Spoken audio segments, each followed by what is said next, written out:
Hello, you gov seekers. What's up? Oh boy, this Superman curl is just out of control. Starting to slide down to the bridge of my nose, which I don't know if that's appropriate. Hello, everybody in the chat. Holly Horn, Polish Hammer, the gang is here. It's good to see everybody. Sorry, we had a later time. We were supposed to start at 11 Pacific, but I had some scheduling stuff we had to deal with, so we did it at 11:30, and then had some tech issues. So it's fun, just great stuff.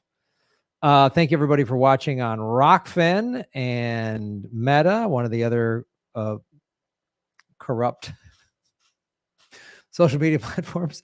I tweeted out that we're live, but God only knows what's going on there. The hello from Texas. Hello. Well, good to see you. I look like a vampire. Thank you. Hello from Florida.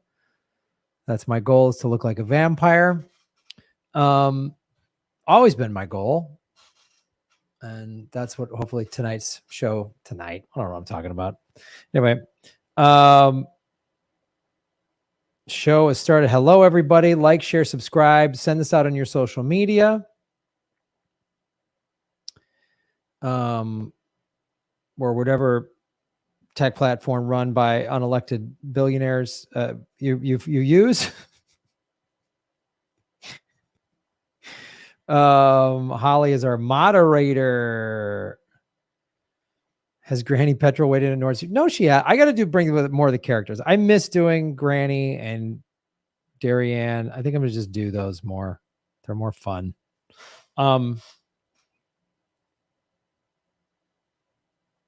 Yeah, I don't have a blue check on Twitter, so I'm not ever going to spend that $8. That sounds like a fantastic scam.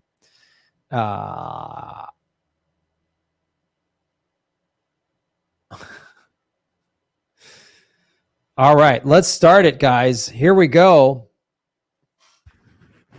Ladies and gentlemen, welcome to Government Secrets, episode 103, with the two most censored comedians in the world, Graham Elwood and Lee Camp.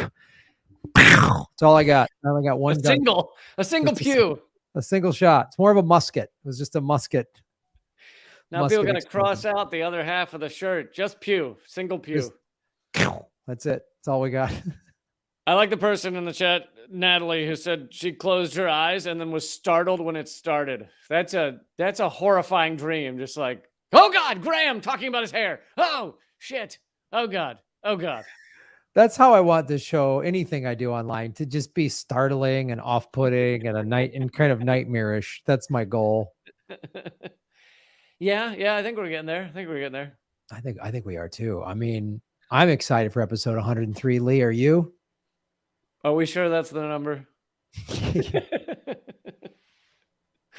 You know, we actually never, when we were so excited to hit episode 100, we never talked about the fact that it likely was not 100. It likely was a different number. But well, if we're gonna be specific, the 100th episode we recorded was actually in Stockholm. And good point. And then episode 101 was Berlin. So Berlin's always been episode 101. Episode 102, no. Yeah, was London, but we called it 100. Yeah. Because we put it out. We put it out first. Yeah. Yes. We put Stockholm on Patreon. So we took away its number. Stockholm doesn't exist. Yes. Stockholm has been it's had its badge ripped off its jacket like it's a dishonorable discharge. Yeah. Even though it was a fantastic show, but we've just totally said we've totally scapegoated that episode. And then we made London 100 and kept Berlin 101 because it just made sense. And then last week we did episode 102. Right? Yeah. So this is episode 102. I'm glad we filmed in Berlin just a few weeks before they're turning out all the lights. So... No, the European tour was very wisely planned, because if we were there in the winter where they're like, nope, you can't have, like in France, they're like, well, you can't have the temperature above 66 degrees because of the sanctions against Russia are really only hurting Western Europe. So it would have been it would have been horrific for me personally, like not being able to turn the heat on past 66. But Meanwhile, I've been getting into like ice bathing. I'm into like getting into ice water. I think it's good for you. It is. I've read a lot. I've read a lot that it is very good for you. So the fact that you're getting into ice bathing, does that mean like you can handle colder temperatures now? I am usually in short sleeves unless if it gets into like the 30s, I might put on a jacket. So just tank tops and flip flops up until 40 degrees, and then leave like, oh, maybe I should put on a hoodie. I put on it was like 40 something degrees the other day, and I put on a jacket for the first time of the year. I was like, whatever, I'm gonna do this jacket thing. And it just felt stupid. It felt like I had a giant comforter over my head. It felt like I was walking around with like a house on my back. Like, you don't need it. You don't need it. The jackets feel stupid. Yeah, they really do feel stupid. They feel stupid. That's really it just felt like wearing footy pajamas out. Like, why? You don't walk around outside with like in a sleeping bag. It's stupid. So that's the point of today's show, guys. Winter jackets feel stupid. They just feel really stupid. I feel the same way about jackets as I feel about your shoulder pockets. I just don't think they get a lot of use. They're not like, you don't need it. Like, it's nice that it's okay that you have it, but it's like walking outside with wearing one giant shoulder pocket, really, is what it's like being inside your shoulder pocket. Yeah. It really is. It's living inside a shoulder pocket is what wearing a winter jacket is. We have got some great topics for people this episode. I'm gonna cover, and I don't know if you want to do it first or second, but I'm gonna cover how much our government has covered up, how horrible, useless, and meaningless the TSA is at airports. Oh, well, I think we should start with that because I have a fun one about the time they almost blew us up again. I have another like nuke almost like, whoops, darn it, zoinks, like a nuke almost killed us all. I have a fun one of those. So we've done at least 5 of those, and you got to figure at some point they just do blow us up, right? The law of averages, Lee, says that one of those is going to happen, and that's the one we won't be able to talk about because life on Earth will be over because right. We'll be then you'll be having to wear a jacket because we'll be in a nuclear winter where there'll be no sun, and then after that, in 5 years, we'll all be dead. So that's what I try to explain to people with the U.S. Pushing us closer and closer to nuclear Armageddon. Is I try and point out, look, folks, good chance you don't survive it, but I think a lot of people just think like, I'll be fine. But here's the thing: if you survive it, the nuclear exchange, you won't want to have survived it. Yeah. It'll be fucking awful. People who are like, I live out in the woods off the grid. Oof. Great. You're going to have to eat your neighbors. I'm going to just see a flash of light above my big city. And then I can just go to bye-bye. I'm gone. go to sleep. Yeah. I don't. Yeah. You really eating your neighbors it's so overrated. I don't want to eat my neighbors. I just want to flash a light and then I'm in that big shoulder pocket in the sky. They do often call it God's shoulder pocket. Yep. That's what heaven or the afterlife is. It's God's shoulder pocket. And he just every once in a while gives you a little chip he puts in there for you. Yep. There you go, pal. Attaboy. That's you on the shoulder pocket. All right, so let's do Government Secret segment number 1. Lee Cam talking about more wasted money with the TSA. Yeah, so for people who really follow everything I do, you may have already seen me cover this a few weeks ago on Most Censored News. However, this is the longer form. We get to chat about it. We get to have a good time, and I didn't want to hold this back from the Government Secrets fans because this is amazing how meaningless and it's also one of my ongoing pet peeves in life is TSA. So. First of all, let me disabuse everyone of the notion that airport security stops terror attacks. As the Verge reported, and others have reported, but The reality is that TSA has played next to no role in the biggest counterterrorism stories of the past 2 decades. According to the think tank RAND, intelligence and security services managed to foil nearly 2/3 of terrorist plots in the planning stages. Now, what they aren't mentioning is not only do they manage to foil them, but many of them they essentially create. Back in 2013, a review of planned terror attacks in the United States found that, quote, only 1% of terrorists caught by the FBI are actual terrorists. 1%. All the rest are either people who had no ability or even thought process to achieve any kind of terror plot, and then an FBI either agent or infiltrator or any of those things pushed them, like said, you know what you should do, and gave them the plot, helped them manufacture these ideas and things, and then arrested them. So it's either that. Look, I know I was going to write you up a ticket for sleeping in a doorway, but how about we trade that in for a terror plot that you could never fully execute just so I can get my arrest numbers up? In one incident, I believe it was in Oregon. It's been a while since I've read the article, but I believe it was in Oregon. They they talked this sad idiot into planning a terror attack, and I can't remember if they helped him get like fake explosives or maybe real explosives, but they were going to stop him or whatever. But then when it finally came time to do it, he started, hemming and hawing. And then he said, well, I don't have a car to even get there. So they drove him to his scheduled terror attack and then arrested him. No, I get it. It's like a terror Uber or something like that. Or just like yeah. Listen, you need a ride? I don't know if I really want to go through it. Sure you do. I don't even have any bombs. I have bombs. I don't really feel like killing people. I'll kill them. Just let's all go. We'll all go.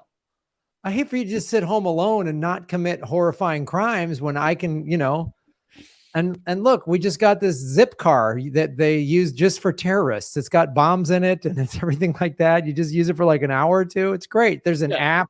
Yeah. It's great. There's an app, commitaterrorattack.com. And yeah. So here's my own personal side note is if the FBI are involved in one way or another in over 90% of planned terror attacks in the United States, doesn't that make the FBI the most active terrorist group in the United States? Probably, I would say. Yeah. They're pretty good at it. So not only is almost all terrorism in the U.S. planning stopped before it gets to the airport, there's not much to begin with.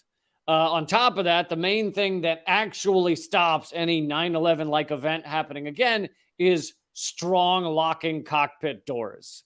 That's the main thing. Not some TSA underpaid douchebag flicking your balls and going, that doesn't sound right. I'm hearing an echo. In your balls? There's an echo in your balls? It sounds like a bell. Why does it sound? It's not supposed to sound like a bell, is it? I had a surgery at a special procedure. I had one of my testicles replaced with a bell, and I really would appreciate if I could just go through and get on my flight to Denver without you hassling me. I think the creepiest when the TSA does that back of the hand pat down. Yeah, that's creepier to me than a guy just fucking sticking his thumb in my butthole. You know what I mean? Like that is just let me test. Like that sounds like he's got some creepy fetish. It's like a foot fetish guy or something like that. You know what I mean? Dude, I didn't realize. So I watched one of the TSA videos when I was making this video, and they're describing how the pat down goes. And they're like, we'll use the back of our hands on sensitive areas and doing that. And then I didn't, because I'm lucky enough through the pat downs to be a man, I've never really cared or noticed this, that on the women, when they get to the breast, they like cup and go around. Like it's like a weird breast cupping movement. Oh, just like, what the fuck is that?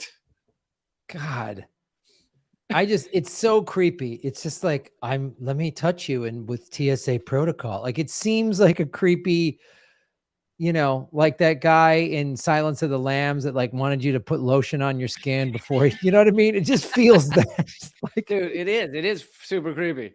I put the had one lotion in the guy, bucket, and then he just does that. And I had one guy, he's giving me the pat down and he legit comes to my ribs and like pushes harder and goes, "What's that? What is that?" And I go, "That's my ribs." those are And my he was ribs. he's like, "That's not supposed to be there." And I was like, I don't My fucking know what to ribs? tell. Wait. It's like, I don't know what to tell you. Those are my ribs. And I legit was like, "You want me to take off my shirt? I'll take off my fucking shirt if you let me get out of here." And I guess they're not allowed to have people just stripping in front of. He's like, "No, okay." Good Lord. What's that? What's going on there? What are those two things coming out of your ankles? Yeah. Those are my feet. Yeah. And something else which I didn't include in this segment is that these people are paid dick, and they are like they basically have no authority. And again, I'm not trying to be hard on people who can't find other jobs, but when you don't pay people much, they're, and they're many of them are not very bright, and some of them are people that couldn't get police jobs but wanted to have a uniform. And so then they're there trying to be assholes because they're like, "I got authority." And they are underpaid, underinformed, many of them morons. And that's our so-called first line of defense, but it's in a system that is completely meaningless. Like, And some of them have a backhand touch fetish.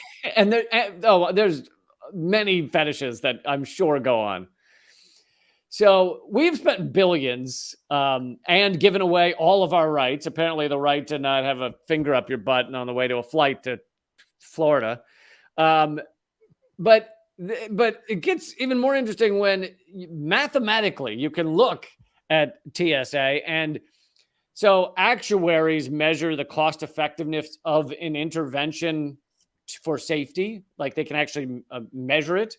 And it's called the cost per life saved. And with the example of a seatbelt, the seatbelt law and implementation and putting the seatbelts in the cars and all that stuff, they've found it evens out to about, or it comes out to about $138 per year of life saved. That's what we spent, $138. Pretty goddamn good. On the other hand, this is a quote: "The most generous estimates of the cost effectiveness of TSA's airport security screening put the cost per life saved at around $15 million. Compared to 138. Wow. But it gets worse. The 15 million number assumes that airport security is 100% responsible for stopping all terror attacks, which we know is very not true. So when you take that into account, quote, the less optimistic assessments place the number at $667 million per life saved. $660 million per life saved. Now imagine if that were spent on healthcare in America. Oh, how many lives would we save then? How many lives would we save then? They could save way more lives at airport security if they got rid of airport security, and while they were doing the ball cupping check, they just looked for a lump instead of a gun. They could save way more lives. Oh, God. Has there ever been a country that has wasted more money on bullshit than America? I mean, literally, like, has anybody? I don't. Maybe Maldives. I don't think so though. The Maldives. I think they're pretty on point, Maldives over there. I mean, they're going to be underwater in 20 years. They got a good surf tourism industry. So I just think they spent too much on snorkels, but maybe it was the right amount. Maybe it was the right amount. And there's just a backhand snorkel instructor that just touches your. So there's a lot of articles about how meaningless TSA actually is, but here's one from the Atlantic 2015.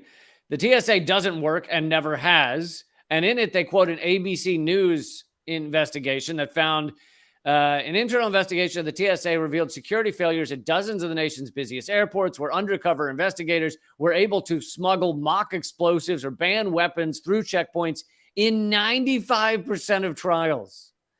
95% of the time, they can get this shit through if they want to. So basically, the only thing TSA would do is stop the dumbest of terrorists. Just a guy just holding 2 grenades in his hand. Should I put my hands up over my head or? Yeah. In 2013, the Government Accountability Office found that a nearly $900 million screening program didn't work. Not only does it not work, but it's not even clear it needs to work. In 2016, Vox wrote, the TSA is hard to evaluate largely because it's attempting to solve a non-problem. Despite some very notable cases, airplane hijackings are very rare and bombings are very rare. And for example, if no one tries to do a liquid-based attack, then we don't know if the 3-ounce liquid rule prevented any attacks anyway. Oh, God. I had this really nice high-end lotion that I had to throw away because it was over 3 ounces. I just It was like less. you It was just- the you just bottle said was 6 high-end- ounces. You just said high-end lotion. I just like that. I did. Aubrey, it was face cream. It was beautiful. It was organically. Makes me look beautiful. I'm actually 93 years old, but this makes me look beautiful. What did it do for the widow's peak, for the Superman curl? Oh, it just made it stronger. I mean, it made the curl just have more of a ferociousness to it. You know what I'm saying? It really. Yeah. For the high-end lotion often makes you ferocious. You know what they say when they collect that lotion and steal it from you? They say, put the lotion in the basket. Put the lotion in the basket. So they just backhand touch the side of my shoulder because that's their creep fetish spot or whatever. I always wanted to. It was like a line I had in my stand-up, which was I used to have a job at airport security. When people would come to airport security and they had a lotion that was over 6 ounces and they were told they couldn't bring it through, I would tell them that's not true, and I would help them apply it. If you have it on your body, it doesn't count. So you're just waiting in line at TSA, just rubbing lotion all over your body? You just say to each person, do you need me to help you apply all of your lotion to you right now? Would you like me to lather you up with hot lotion right before we go through the security checkpoint? I can do that for you. But it gets better. That's what I love about this TSA story. It's just every time you think this is the stupidest, most horrific thing and waste of money, you can just keep going, but it gets better. And wait, there's more.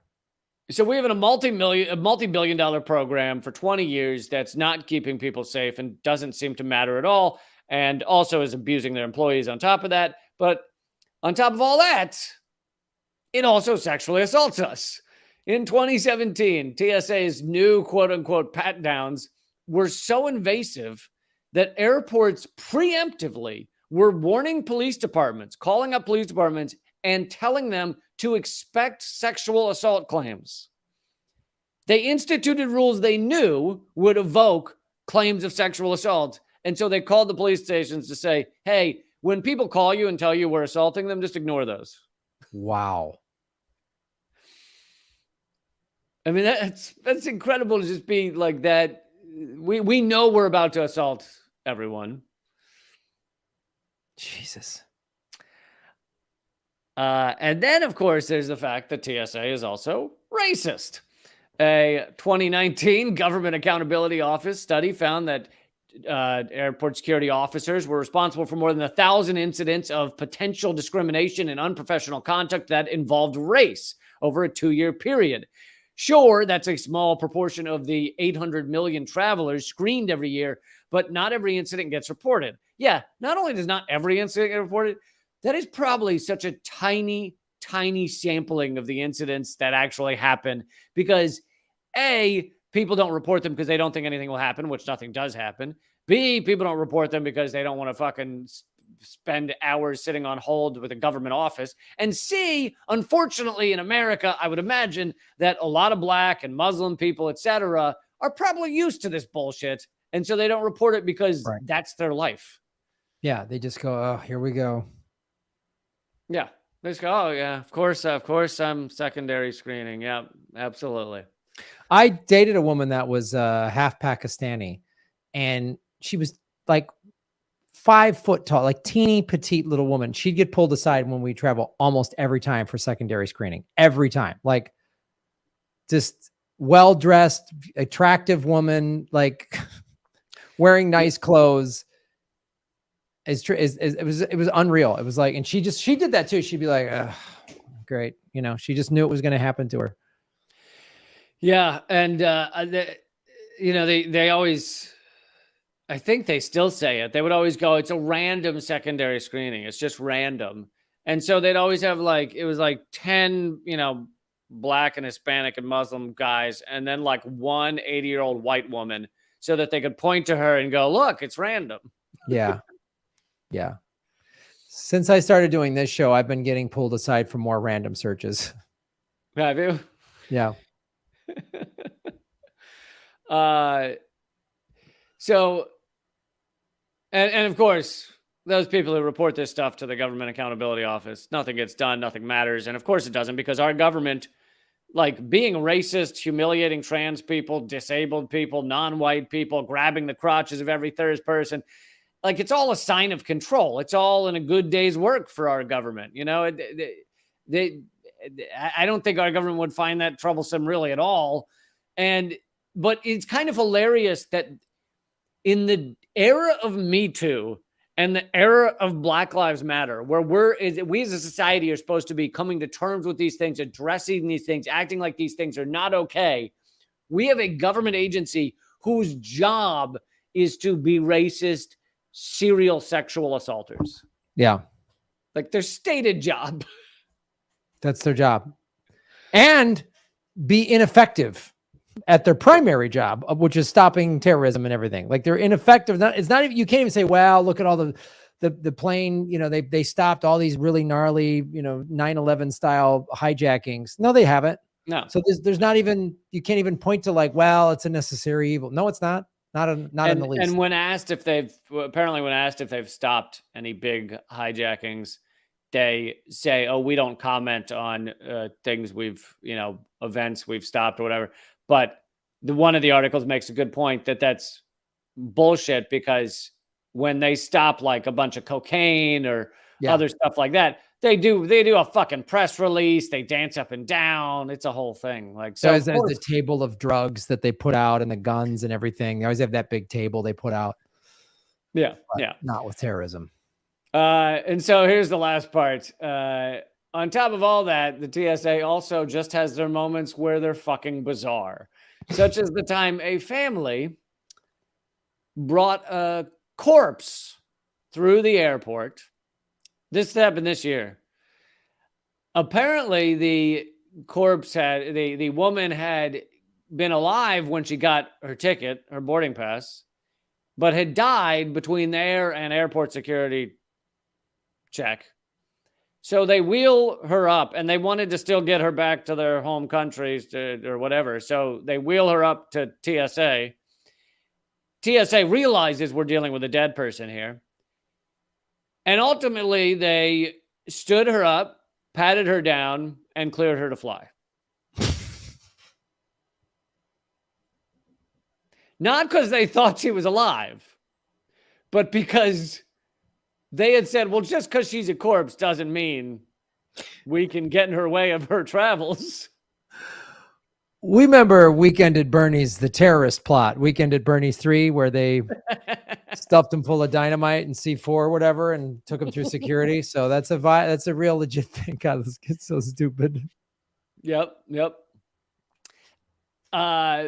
They said U.S. law obligates airlines to accommodate their ticketed and checked-in passengers, even if they have, and here's the quote, a physical or mental impairment that on a permanent or temporary basis substantially limits one or more major life activities. I'm going to say more. I'm going to say death inhibits a lot of life activities. Almost I all. I kind of want to go all of them. That's where I'm going to go. I'm going to. I think her ping pong game was probably pretty limited. I think her Trivial Pursuit abilities, her 40-meter dash. I think I want pretty to. I much want to say all. not great at karaoke at that juncture either. Nope. I'm going to say, Nope. wow, weekend at Bernie's jihad. Anyway, so the TSA is nearly meaningless. And as written in the Atlantic, they said the TSA is in the business of security theater, not security. And that's really what it comes down to. This is all a theater. It's a song and dance to convince Americans that that we're being protected by the boogeyman, from the boogeyman, being protected by Big Daddy government, and Big Daddy government cares for us, and they're going to protect us from the next big event. And here's the thing: if our current government actually cared for people, actually wanted to protect them, they would take all of this energy and money and everything that's gone into TSA and put it into healthcare or higher wages or guaranteed housing or all the things that actually save lives, not this fucking ridiculous security theater, which, by the way, I haven't even mentioned, you can basically skip if you're rich. I mean, if you're pretty wealthy, you can get the pre-check stuff, you can get the clear, whatever it is, and you know, you give them all your information. But on top of that, you can rent a private jet where there's no TSA at all. Like, Right. You can basically skip all this. This is for the non-rich people. Yeah, it is literally just for them to hassle us and make us feel like we just, it's inconveniencing and harassing people for money. It's America in a nutshell. Yeah. So, feel like we should. Don't sound so bummed. We got to talk about a dead person singing karaoke, so some good came out of this. That will be the highlight of my day today, is a dead person singing karaoke.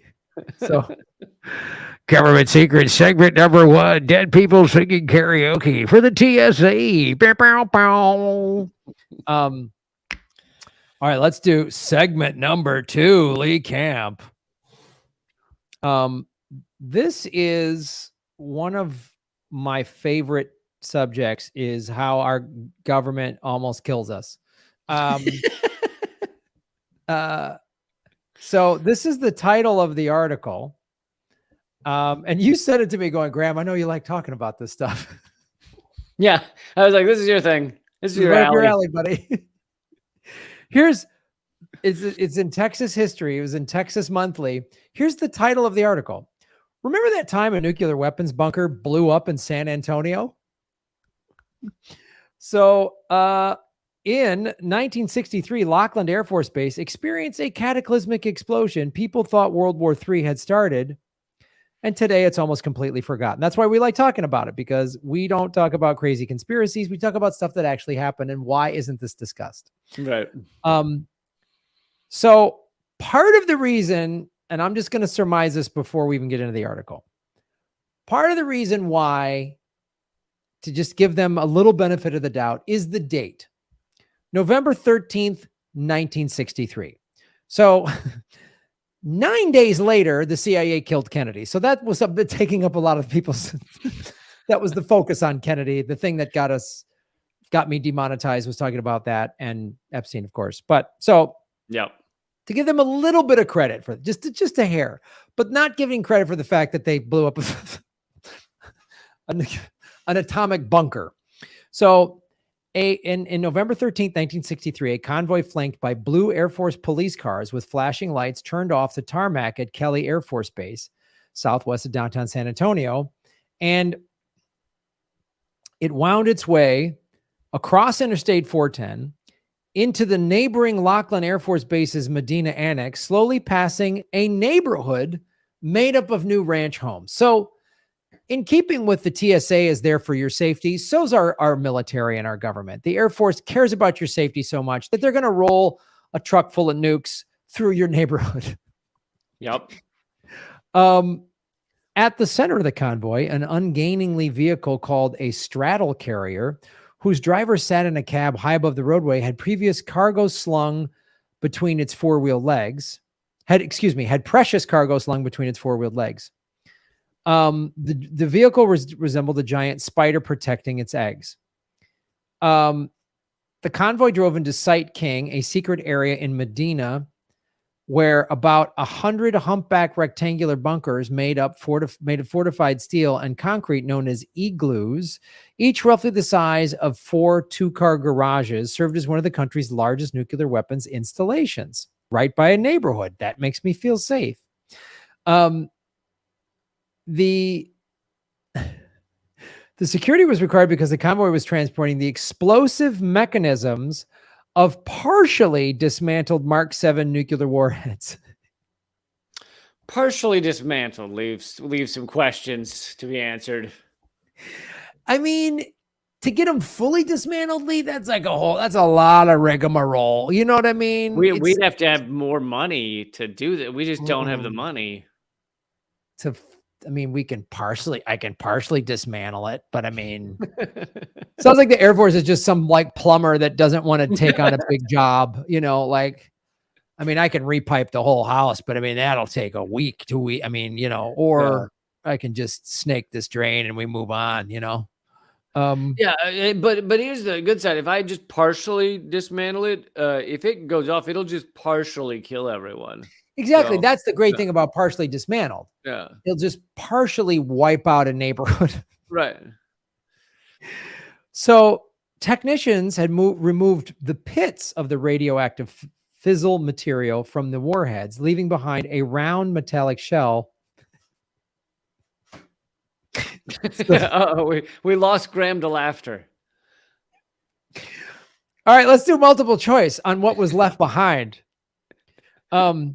So leaving behind a round metallic shell of A, balloons, B, those Air Force war number 1 foam fingers for the Air Force Army football game, pet chew toys, or D, metallic shell of TNT-based baritol and cyclol explosive, natural uranium as a hard, dense element found in minute quantities in most rocks and soil, and depleted uranium, a widely used metal left over when natural uranium is chemically enriched to make nuclear fuel. Which one do you think? And no help from the people in the chat. Lee, which one do you think it was? Was a labradoodle an option? Is that one of the options? It was, Lee. Okay. I'm gonna go pet chew toys. Ooh, Lee Camp close. In fact, it was the TNT-based baritol cyclotol explosive natural uranium and depleted uranium. Oh my God. I would love it if you booked an ad where you just said that straight to camera. Get your TNT, this aluminum cyclotol, glycotol, at a pharmacy near you.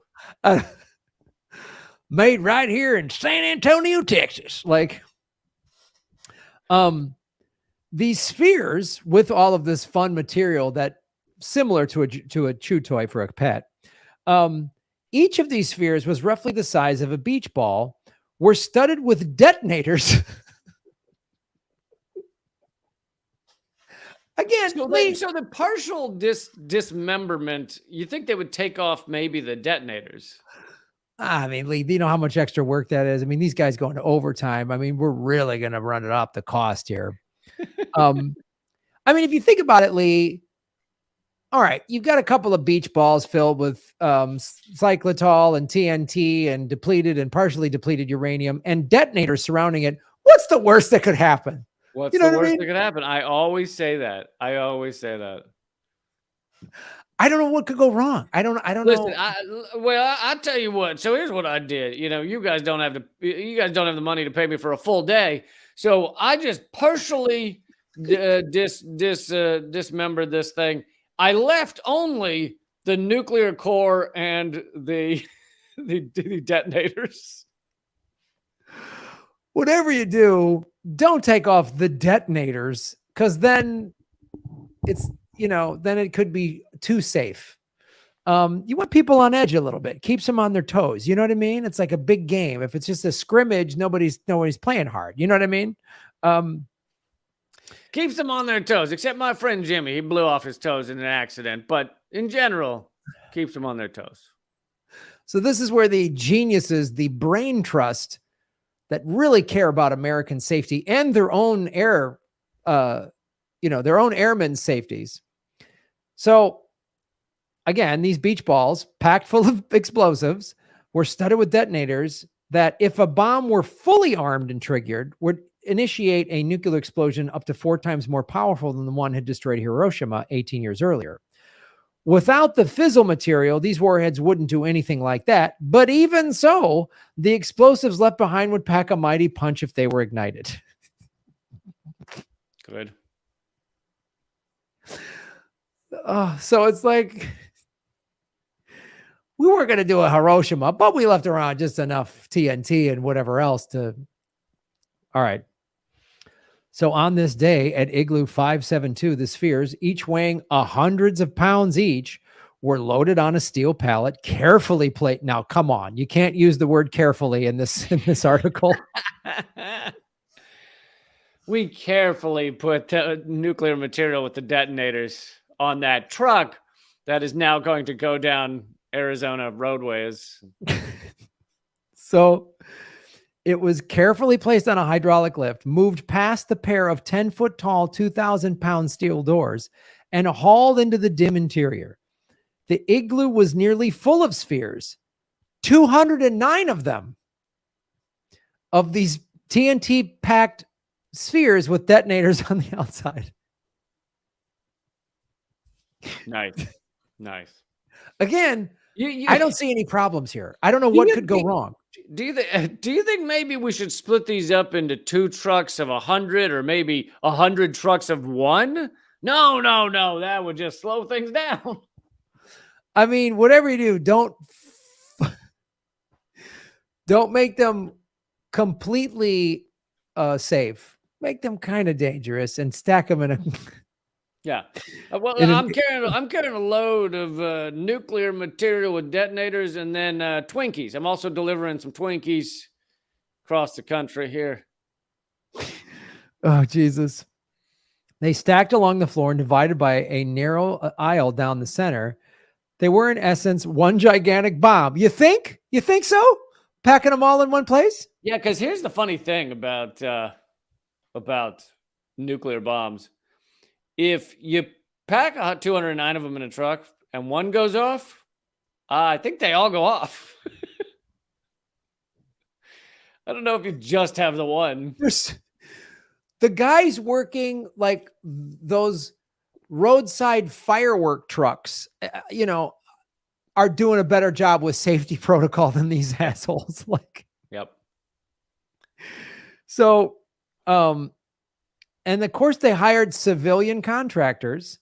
Lewis. Well, you don't want to blow up your smart guys. No. Let's parcel this out to some guys making minimum wage. So Lewis Ellinger Sr. and Floyd Lutz were laying a pallet onto the place. It was difficult work. Yeah, I'm sure it was. Another contractor, Hillary Hauser, was standing just outside the door, logging numbers from the remaining warheads. At 10:45 a.m., he was startled by a sudden loud crack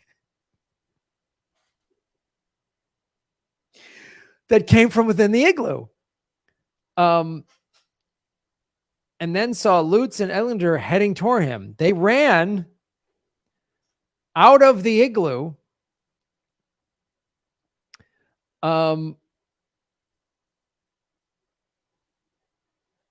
He ran. And I think we should show this photo that's in the article. I'm going to just share the screen real quick. Because this is really, I want people to see this because it's exciting. People need to see. Hey, look at that, buddy. Does that look fun? That's the explosion? Yeah. You see those little dots? Those are all the little igloos. That's from one igloo. Holy shit. Right? Look at that. Wow. So there's that crazy explosion. So then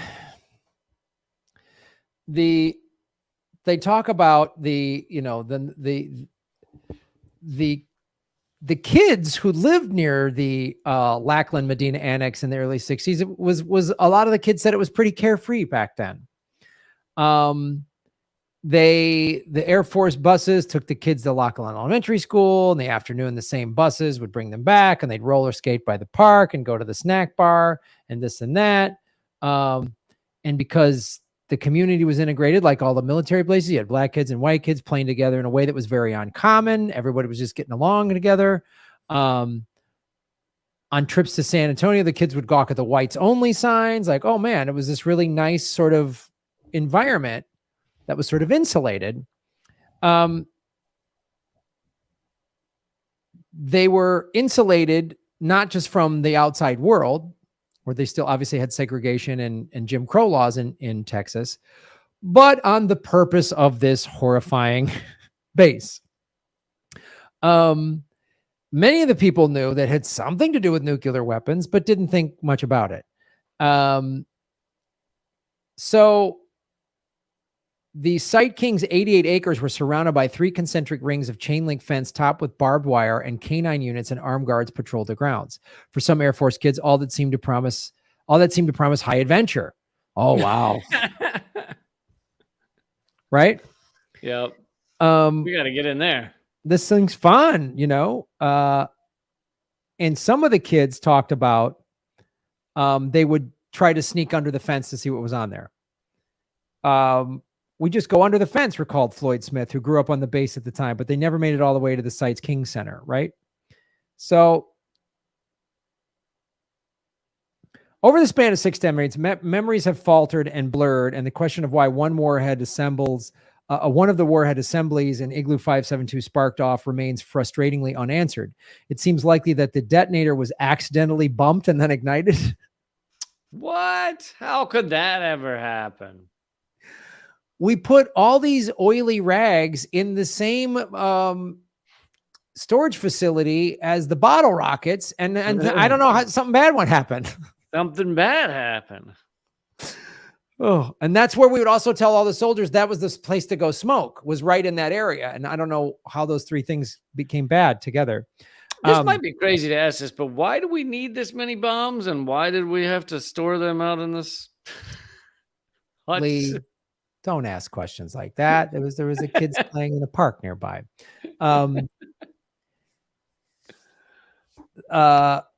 So it seems like the detonator accidentally bumped and then ignited, quickly setting fire to the sphere of highly explosive TNT and uranium metal. That's how the device was supposed to work, after all, just not inside a storage igloo. There's no direct answer to what caused, right?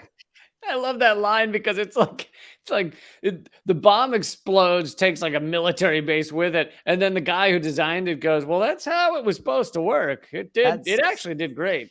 It did." We in the design team were really happy with the results. We were like, man, this beach ball is very effective. Yeah. So this is what Floyd Lutz said. There's no direct answer to what caused it that we know of. When the igloo was fixing to ignite, we were inside setting down those units. He really said fixing? Yes. Awesome. He's 80 years old and he runs a water treatment business in San Antonio. When it was fixing to unite, I tell you what, man, when that old dog was fixing to ignite. Boy, I gotta tell you, once those beach balls detonated, they were meaner than a pack of hornets coming at you.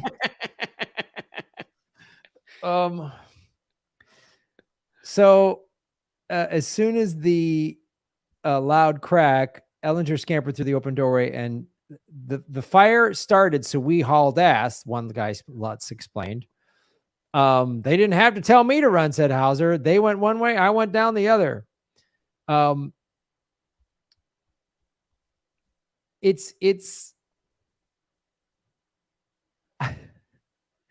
These 3 guys ran for their lives. Within a minute, the fire that had started with one sphere ignited all 209 spheres in the igloo. Who saw that coming? See, that's what I was saying, is you ignite one. And then they all go. God, I guess I It just al- I didn't see that happening. It almost seems like these things should be kept separate, like like apart from each other. Or completely dismantled so that this can't happen. I don't know. Maybe I'm thinking crazy, but the entire steel and concrete igloo and its contents, the hydraulic Yale lift, the steel pallets, and the 1-ton steel doors all went airborne, which is from that photo I just showed you, as did the dirt and layers of rock that lay as far down as 25 feet beneath the surface. Nothing was left but an empty crater more than half a football field wide. Much of the uranium and depleted uranium metal were vaporized into a towering cloud of dust and debris that rose 1,000 feet. As Ellinger and Lutz ran, the pressure wave struck, throwing them down the road. They got up, started sprinting again, and made about 100 yards from the igloo before Ellinger leaped into a culvert where he tried to dodge debris. A chunk of concrete smashed into his thigh, leaving a knot that he says is still there. Ow. We're lucky enough not to be blown to pieces. When it was over, Hauser unwound himself, got up, dusted himself off, and looked around. A lethal-sized block of concrete had landed a few feet away. The chain-link fences that enclosed the field of igloos had been blown over by the force of the blast. An old-school bus the men had used to travel to and from the main gate had been thrown over on its side and its windows smashed out. The blast also shook Lackland Elementary School, where kids on the playground saw a cloud of smoke and debris rising over the Medina Annex. We thought they stored hundreds of nuclear bombs by an elementary school. Yeah, where else would you put them? I mean, I don't get it. I don't get the question. See, what it does is the elementary kids serve as a buffer between the bombs and the community. You want to have at least 100 to 200 elementary kids between there. Yeah, they're like bullet sponges. They take up the first round of the blast. It's actually called Bullet Sponge Elementary. It's right next to Sacrificial Lamb Middle School. So the kids said they were all terrified. Many of the adults were terrified that a lethal dose of radiation had been released. It had only been a year, after all, since the United States had halted almost 2 decades of above ground nuclear testing, which had showered Americans and others with radioactive fallout. People fled the scene in a panic. There was no official evacuation. The roads around the base were jammed bumper to bumper. The damage was hardly limited to the base, Lee. A dozen miles across the city, residents on San Antonio's north side reported dishes being thrown from shelves and wall decorations dashed to the floor. The plate glass window fronting the Continental bus station on Broadway, about 13 miles from Lackland, was blown in. Elsewhere, according to the light, a parrot in a bird cage was knocked to the floor but emerged unhurt. A parrot in a bird cage. Well, that parrot was tough as nails, I tell you what. Here's what happens, folks. If that parrot, if you see him knocked to the floor, you get him moving, all right? You pack up real quick. Parrots are tough some bitches, so when they get knocked down, man, I don't play around. I don't try to see what hit it. I just run. Dora Aguilar was on the phone about a mile from the blast. I was talking and the explosion simply blew the phone out of my hand. A mile away. All over the city, the blast drew people out into the streets to gape at what they later swore was a mushroom-shaped cloud with a cap that was miles wide. When the explosion happened, Hillary Hauser's wife, Mary, had just arrived at the model market on Vance Jackson Road, 11 miles from the blast. The store's plate glass windows had bulged from the pressure wave, but hadn't broken. She then went to another store where the TV was reporting that there'd been an explosion at Medina Annex. Shocked, Mary picked up a bottle of liquor on the way home so that she and Hillary could celebrate what she hoped had been a narrow escape. I stopped to get liquor on the way home. The phone lines at Laughlin Air Force Base were quickly jammed by panicked callers. The Texas Department of Public Safety Communications Center in Austin assumed the role of coordinating much of the response as best it could from nearly 100 miles away. Amongst the confusion, local Civil Defense Director Martin Esther told reporters that the blast severely shook up the town, figuratively speaking, resulting in a flood of pretty weird tales and utterly ridiculous rumors. One report received by the DPS Center from its district headquarters said that only chemical explosives were involved. Then came a more alarming and erroneous message. Enriched uranium-235 had been stored in the igloo. Another message, hardly reassuring, said that normal uranium was involved and that it might be carried downwind. Folks, for those of you in the area, if you have flecks of uranium that embedded into your skin following the explosion, we're going to need that back. That's government property.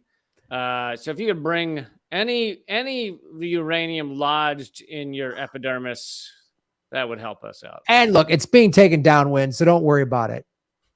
And the people downwind, they can suck it. That's not our problem. But as long as it's being blown away from us. That's why we have a downwind middle school as a buffer between us and the... We've surrounded the base with all middle school kids so they can just... It's got middle school and elementary children and a daycare on every side of the base. So we are safe. It's like a middle school moat. You know what I mean? It's just going to absorb all of this. The amount of pudgy 7-year-old flesh that surrounds that base is immense. Immense. Those kids, man, I've seen them eat popcorn and pizza and hot dogs, everything else. I can assure you they can swallow a little uranium dust. You know what I mean? They'll be fine. So a radio station reported that it was probable that the nuclear reactor had blown up. Some people thought the U.S. and Soviet Union were going to war.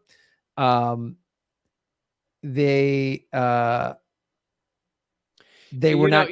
Someone in town threw a brick through like a Russian restaurant or something just to prove. Listen. I think it's amusing that you think there was a Russian restaurant in like rural Texas in the 60s, but maybe not. But I'm sure had there been one, someone would have thrown a brick through the window. Yeah. They probably threw a brick through like a Thai restaurant because close enough. Yes, something foreign. Just get the foreigners. They telephone problems. So there was no communication for the whole day was just chaos. Within hours of the blast, technicians had already gathered air, water, and soil samples, and they determined that no radiation above normal background levels was detected. Further analysis by a public health service radiological lab confirmed that no significant contamination had been released. How was that possible? The journalist asked in this article. The explanation is that the explosion was not, strictly speaking, a nuclear blast because the radioactive fissile core of each sphere had already been removed. All that was left, other than the TNT-based explosives, were the natural uranium and depleted uranium, neither of which were dangerously radioactive. Don't worry, folks. That massive explosion that left an impact crater the size of the town, it was less radioactive than we initially thought. Yeah. So that's pretty much it. And since that time, the stories,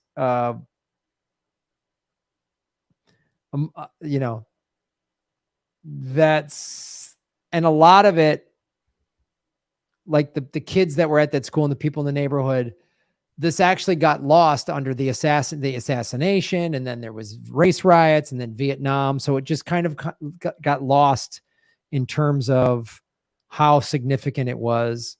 Although there's this is the one thing at the end that this journalist uncovered in the past year the article took about a year to, he talked to people from the school and survivors and all this stuff. Over the year, I've worked to get an answer to that question. One problem. It's hard to know if the number of Lackland alums with cancer is unusual. Military families frequently move around, so it's difficult to track down every student who would have been there at the time. I've managed to contact 50 of the likely hundreds of children who passed through Lackland Elementary School during the early 60s, hardly enough to do a proper epidemiological study. I've dug up reams of technical reports on the explosion and the aftermath, including the original files of the Atomic Energy Commission. Oh, we can trust them. And analysis of the air, water, and soil sampling done immediately. At Lackland in 2002, 2009, and 2010, the Air Force commissioned studies of possible radiological contamination. Each of the studies found that any contamination was below levels.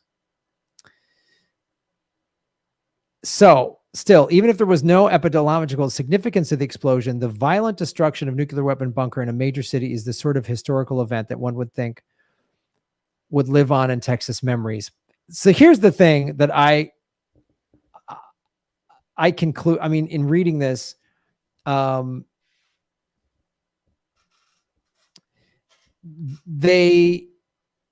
Jane Vaughn, who's 66, was 9 at the time of the explosion. And she said, quote, when we started to see all these people with cancer, we started wondering if there wasn't some connection.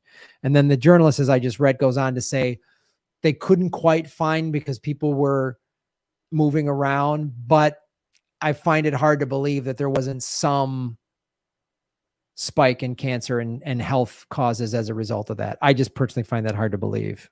One would think, but even if not, even if it were a completely non-nuclear blast,